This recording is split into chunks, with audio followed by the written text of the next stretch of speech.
Hello, everyone. It is once again time for another recipe from the Random Ruffian that is really simple and, yeah, something very fun for anybody to really do. Today we're going to be making my version of a sweet and sour pork. It's basically just marinated in barbecue sauce and some other spices, and I'm going to put that over rice. Uh, so really simple, and it also is really quite filling because the rice by itself is immaculate. Now, the first thing I like to do when uh, making this recipe is actually letting the meat sit in the marinade.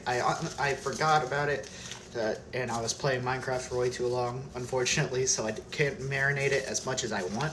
But we can just go through the basics. And since we're touching raw meat, I like to use gloves.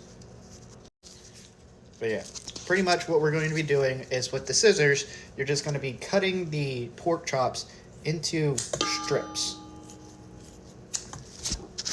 But pretty much what your meat's supposed to look like is this. Now the spices I have for this are actually quite simple. I just got salt, pepper, garlic powder, onion powder, chili powder, cinnamon, and then I put barbecue sauce on there. Preferably, I like Sweet Baby Ray's, especially the honey one. It makes it even better. So, you're basically going to put all these seasonings in here till it looks a little bit something like this. Like, I'm evenly layered. It's like a tablespoon of salt, tablespoon of pepper, half a teaspoon of chili powder, and garlic powder and onion powder, and then 3/4 of a teaspoon of cinnamon, or ground cinnamon, and it's supposed to go evenly all over this. Next, I put like maybe a half a cup of barbecue sauce in here because this is like the 5 pork chop thing from Walmart. It was like $5. So it's smaller pork chops, so that's why I like to slice these up because of that. But yeah, you want to stir it up all nice. Make sure all the seasonings, all the barbecue sauce touches every single one of the different fillets or strips that we made. And yeah, after you get done like kneading it, quote, quote, for a couple of minutes, it should look something like this. Yeah, kind of looks like like human brains a little bit, or something like that. But yeah, it should look something like this. The next thing I do personally is when I put the pork inside the pan, like it's a large little frying pan like this, I put a little bit of bacon grease. Every time we have bacon, I let it cool down for a little bit, and I preserve the grease because this is pretty much like butter, and it still tastes extremely good. Make sure you keep everything at a medium heat around 4 because you don't want this to cook too fast because now we're going to go on to the rice. Don't mind this really big bag of rice. Yeah, I had fried rice earlier, so that's why it's open. But yeah, but now we go into this because you got to make sure this cooks at the same time the rice boils. Now, if you want to add a little bit of flavor to your rice, boom. My family would like to do chicken broth. This is the Great Value brand. It was literally $1 for this entire thing.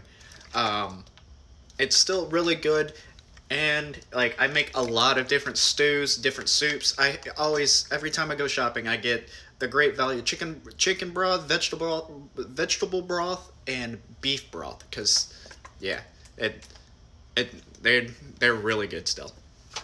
Now it's time for something very, very important. You always gotta wash your rice before you ever cook with it. And I washed out the pan that we made the pork in, but because I already put chicken broth inside the pot, but still, you got to wash your rice. Trust me, Jaro Me, he watches everything. Personally, what I like to do is I like 3 cups of rice inside here, or inside wherever you're going to wash, because also 3 cups of rice, it seems pretty adequate for the 4 people living in my apartment.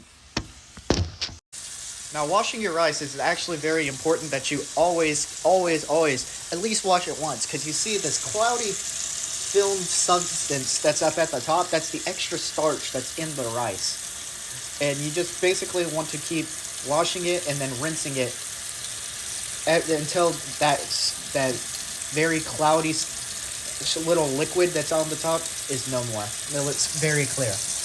And there you go. It won't entirely be 100% clear, but yeah, it should look like this and not so cloudy that you can't even see the rice on the bottom. But yeah, after you got done washing your rice, it's just add it to the chicken broth pot. But yeah, another thing that's important is that you always stir your pork, not your beef. And yeah, make sure it doesn't stick to the bottom of the pan because burnt pork does not taste good. So when the rice is done, it will let you know because all the broth is gone and all of that rice is soft.